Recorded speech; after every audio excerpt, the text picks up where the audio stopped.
James Pierson Beckwourth was an American mountain man, fur trader, businessman, and explorer who famously discovered and developed the Beckwourth Pass through the Sierra Nevada, which thousands of travelers would eventually follow on their way to Central California. Not much is known of Beckwourth's early years. He was born in 1798 or 1800 into slavery in Frederick County, Virginia. Of mixed race, he had an enslaved African-American mother, while his father, named Sir Jennings Beckwourth, was white. Although his father acknowledged and raised his mixed-race children as his own, he legally held them as owner. However, he warranted to apprentice Beckwourth as a blacksmith so that he could learn a good trade.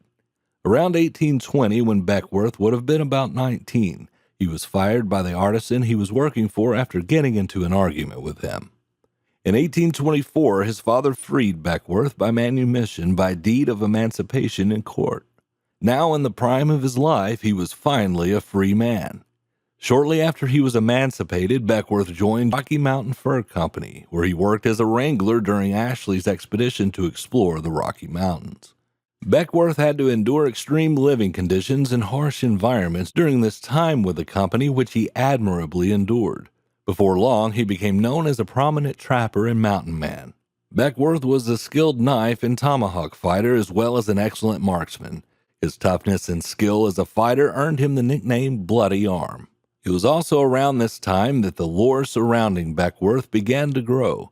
Late-night campfire stories spread tales of his adventures, which were largely spun by Beckwourth himself.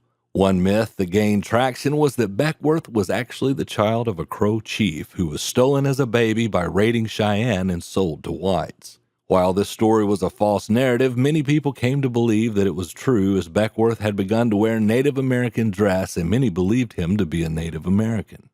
According to Beckwourth, around 1828 he was captured by Crow Indians, whom he convinced that he was the long-lost son of a Crow chief.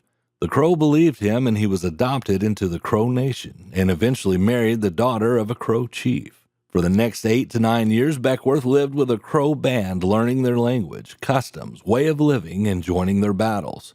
He rose in their society from warrior to chief, or a respected man and leader of the Dog Clan. According to his book, he eventually ascended to the highest-ranking war chieftaincy of the Crow Nation. He continued to trap, but did not sell his or Crow furs to his former partners of the Rocky Mountain Fur Company. Instead, he sold them to John Jacob Astor's competing American Fur Company. Beckwourth participated in raids by the Crow on neighboring nations and the occasional white party. Sometimes such raids escalated to warfare, most often against bands of their traditional Blackfoot enemy. In 1837, when the American Fur Company did not renew his contract, Beckwourth returned to St. Louis, where he volunteered with the United States Army to fight in the Second Seminole War in Florida. He served under General Zachary Taylor, where he acted as either soldier, courier, or wagon master. Shortly after the war, Beckwourth returned to trading.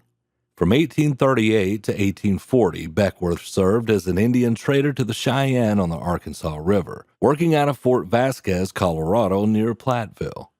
Later in 1840, Beckwourth became an independent trader, and together with other partners, he built a trading post in Colorado.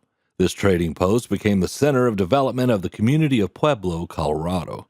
By 1848, at the start of the gold rush, Beckwourth went to California, where he briefly panned for gold, taking his spot as one of the 49ers. In 1850, Beckwourth was credited with discovering what came to be called Beckwourth Pass, a low-elevation pass through the Sierra Nevada mountain chain. In 1851, he improved what became the Beckwourth Trail, originally a Native American path through the mountains. It began near Pyramid Lake in the Truckee Meadows east of the mountains, climbed to the pass named for him, and went along a ridge between two forks of Feather River before passing down through the gold fields of Northern California and on to Marysville. The trail spared the settlers and gold seekers about 150 miles in several steep grades and dangerous passes such as Donner Pass.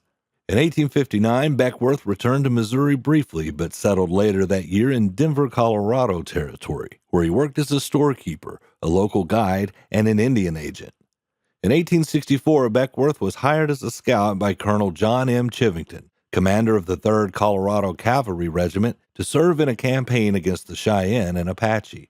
The Colorado Territory campaign led by Chivington led to one of the darkest moments of the American Indian Wars, the Sand Creek Massacre. Chivington's regiment destroyed an Indian camp near Fort Lyon and killed around 150 Cheyenne and Arapaho men, women, and children. Whether or not Beckwourth had knowledge, was involved, or participated directly in this massacre of native peoples is still disputed, but his association with the horrific events greatly damaged his relationship with the Cheyenne, and they banned Beckwourth from trading with them. Later in his life, while guiding a military column to a Crow band in Montana, Beckwourth began to complain of severe headaches and suffered regular nosebleeds. His condition worsened, so he returned to the Crow village, but eventually succumbed to the strange illness and died in 1867. The circumstances of his death were suspicious, since fellow mountain man and friend of Beckwourth, Jim Bridger, claimed he heard that the Crows had poisoned him because they no longer trusted him. Despite the strange circumstances surrounding his death, Beckwourth's body was placed on an elevated platform in the traditional funerary custom of the Crow tribe at the Crow Indian Settlement Burial Ground in Laramie, Wyoming. Beckwourth was known as quite the storyteller and often greatly embellished the stories of his life.